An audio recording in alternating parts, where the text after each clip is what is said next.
First వేవ్లో నాకు corona రాలేదండి. ఎందుకంటే అన్న చెప్పినట్టు రక్షణ టీవీలో D3 గురించి విన్నాం.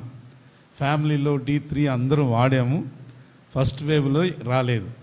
రెండో వేవ్లో మాత్రం కరోనా నన్ను ఏం చేస్తుందిలే, నేను మంచి ఆరోగ్యవంతుని అనుకున్నట్టుగా ఉన్నాను. అయితే ఇంకా చనిపోయే స్థాయిలోనికి వెళ్ళాను.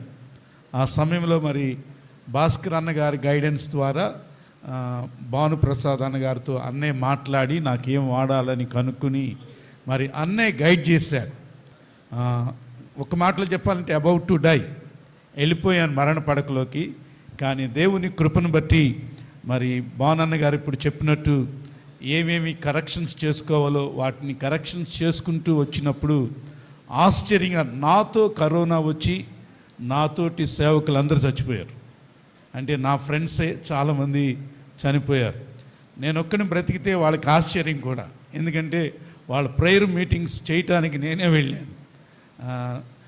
అన్న చెప్పిన ఈ గైడ్లైన్స్ నిజంగా నా లైఫ్కి చాలా ఉపయోగపడింది. మేము ఇప్పుడు కూడా ఫ్యామిలీలో వాటిని పాటిస్తూ ఉంటాము.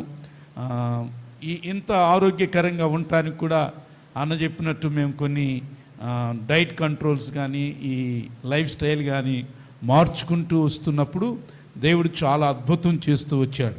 ఇంకొక మాట చెప్పి నేను క్లోజ్ చేస్తాను. నేను హాస్పిటల్లో ఉన్నప్పుడు నా చుట్టూ 50 పేషెంట్స్, కరోనా పేషెంట్స్ గవర్నమెంట్ హాస్పిటల్లో. నా పక్కన, కుడి పక్కన, ఎడం పక్కన చచ్చిపోతూ ఉన్నారు. అయితే ఆశ్చర్యం ఏంటంటే నా భార్య నన్ను వదల్లా. మేము చాలా తిట్టాము, నువ్వు ఇంటికి వెళ్ళిపోమ్మా అంటే వెళ్ళలా, నాతోనే ఉంది. నా భయం ఏంటంటే నేనన్నా పోతే ఆవన్నా ఉంటే పిల్లలకి ఆదరుగా ఉంటుందని. కానీ ఆమె నన్ను వదిలిపెట్టలా. కరోనా ఆమెను తాకలా.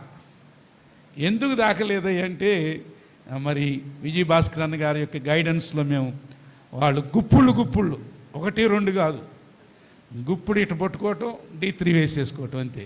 1, 2 కౌంట్ లేదు అలా. అలా మరి D3 కరెక్షన్ వల్ల బాడీలో మరి నా భార్యతో పాటు జ్యోతి అని వచ్చారు.